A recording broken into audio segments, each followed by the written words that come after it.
BJP কংগ্ৰেছৰ বুকু কপাইছে বিধায়ক অখিল গগৈয়ে। বিশাল বিশাল জনসমাগমেৰে অখিল গগৈ নিৰ্বাচনী প্ৰচাৰ।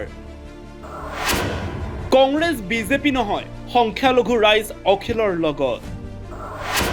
বিধায়ক অখিল গগৈৰ প্ৰতি ক্ৰমাৎ আস্থা বাঢ়িছে সংখ্যালঘু ৰাইজৰ। ৰাজ্যত পঞ্চায়ত নিৰ্বাচনৰ ধুমুহা বলিছে। সমান্তৰালকৈ নিৰ্বাচনী প্ৰচাৰত ব্যস্ত হৈ পৰিছে ৰাজনৈতিক দলৰ তৃণমূল পৰ্যায়ৰ কৰ্মীসকল। ৰাইজৰ দলে উজনিৰ পৰা নামনিলৈকে চলাইছে পঞ্চায়ত নিৰ্বাচনী প্ৰচাৰ। ৰাইজৰ দলে য'তে নিৰ্বাচনী প্ৰচাৰ অনুষ্ঠিত কৰিছে তাতে জনসমুদ্ৰলৈ পৰিণত হৈছে। এয়া গোৱালপাৰা জিলাৰ জলেশ্বৰৰ শিমলাবাৰীৰ বিধায়ক অখিল গগৈৰ সমানে সমানে ৰাইজে দিছে জয়ধ্বনি।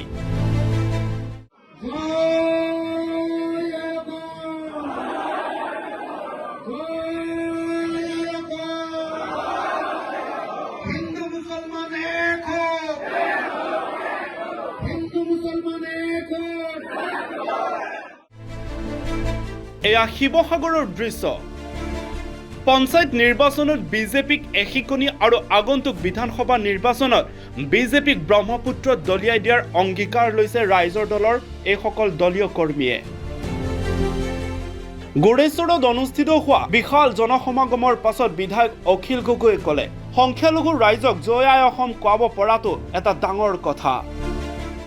তাৰ মাজতে সময় উলিয়াই মই AIDF এলেকাবিলাকলৈও আহি আছো, যাতে AIDF আকৌ সংখ্যালঘু ৰাইজ ঘূৰি নাযায়। কাৰণ AIDF আৰু বিজেপি এটা মুদ্ৰাৰ পিঠি। যদি AIDF আহে তেতিয়াহ'লে উজনি অসমত আকৌ বিজেপিক মানুহে ভোট দিব। বদৰুদ্দিন আজমল যেতিয়া থাকিব তেতিয়াহ'লে মামাও থাকিব। মামা আৰু চাচাক আমি ব্ৰহ্মপুত্ৰত দলিয়াই পেলাবলৈ কৈছো। এইটো কিমান ধুনীয়া সুন্দৰ থিয়ৰী আপুনি চাওক। মামা আৰু চাচাক ব্ৰহ্মপুত্ৰত দলিয়াই পেলালেহে অসম শান্তি হ'ব, অসমৰ সকলো মানুহে শান্তিৰে থাকিব পাৰে। এই কথাটো ক'বৰ কাৰণে যদি মই মাজে মাজে নামনি অসমলৈ নাহো তেতিয়াহ'লে এইটো কংগ্ৰেছে কৰিব নেকি? কৰিছে নেকি এইটো কাম? সেইটোতো কংগ্ৰেছে কৰা নাই। গতিকে মই আহিব লাগিব আৰু অসমৰ সংখ্যালঘু ৰাইজক অসমৰ মূল খুঁটিলে আনিব লাগিব। অসমত প্ৰথমবাৰৰ কাৰণে সংখ্যালঘু ৰাইজে জয় আই অসম ধ্বনি দিছে। কংগ্ৰেছে কৰবাত সংখ্যালঘু ৰাইজক জয় আই অসম ধ্বনি দিয়াই নেকি? আজি ৰাইজৰ দলক যদি সংখ্যালঘু ৰাইজে ছাপৰ্ট দিয়ে তেতিয়াহ'লে জানিব যে সংখ্যালঘু ৰাইজ অসমৰ মেইন ষ্ট্ৰীমৰ লগত গুচি আহিব। তেওঁ লগতে কৈছে, মামা চাচাৰ ৰাজনীতি শেষ কৰিব লাগিব 26ত মামা চাচাক ব্ৰহ্মপুত্ৰত দলিয়াই দিব লাগিব। সংবাদ মেলৰ জৰিয়তে বিধায়ক অখিল গগৈৰ এই ৰণনীতি। লগতে পঞ্চায়ত নিৰ্বাচনত কংগ্ৰেছৰ ভূমিকাক লৈ সৰব হৈ উঠিল বিধায়ক অখিল গগৈ।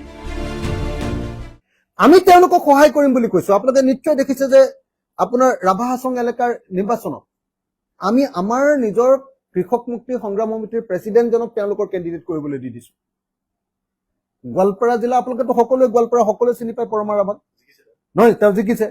তো যিজন জিকিছে একমাত্ৰ কংগ্ৰেছৰ সেইজন আমাৰ কেণ্ডিডেট। আমি দি দিছো তেওঁক জিকাবৰ কাৰণে, তেওঁলোকক জিকাবৰ কাৰণে কংগ্ৰেছক। সেইকাৰণে কংগ্ৰেছক আমি ক'ব খুজিছো যে আপোনালোককে আমি জিকাম পঞ্চায়ত নিৰ্বাচনত, কিন্তু একেলগে নিৰ্বাচনটো খেলক। আপোনালোকে যদি আমাক ক'ৰবাত হৰুৱাবৰ কাৰণে যে 26ত কিমান চিট দিম এইটো পঞ্চায়ত নিৰ্বাচনৰ ৰিজাল্টৰ ওপৰত নিৰ্ভৰ কৰিব, গতিকে এই সময়তে আমি ৰাইজৰ দলক হৰুৱাই লওঁ যাতে কম চিট দিব লাগে, এনেকুৱা ধৰণৰ নীতি লৈ যদি আপোনালোকে নিৰ্বাচন খেলে তেতিয়াহ'লে সেইটো বিজেপিক সহায় কৰাব লাগিব। আমি কিন্তু সেইটো কৰিব খোজা নাই। আমি আপোনালোকক সকলোকে সহায় কৰিব খুজিছো, আৰু আপোনালোকে য'তে আমাক নিৰ্বাচন কেম্পেইন কৰিবলৈ মাতে আমি তাতে আমাৰ দলৰ সকলো কৰ্মীয়ে আপোনালোকক নিৰ্বাচন কেম্পেইন কৰি দিম, মই নিজেও কৰি দিম। গতিকে আজিৰ দিনটোত পঞ্চায়ত নিৰ্বাচনত যদি বিজেপিয়ে বেছিকে জিকে আমাৰ বিৰোধী ঐক্যমঞ্চৰ কাৰণে এইটো সুইচাইড হ'ব।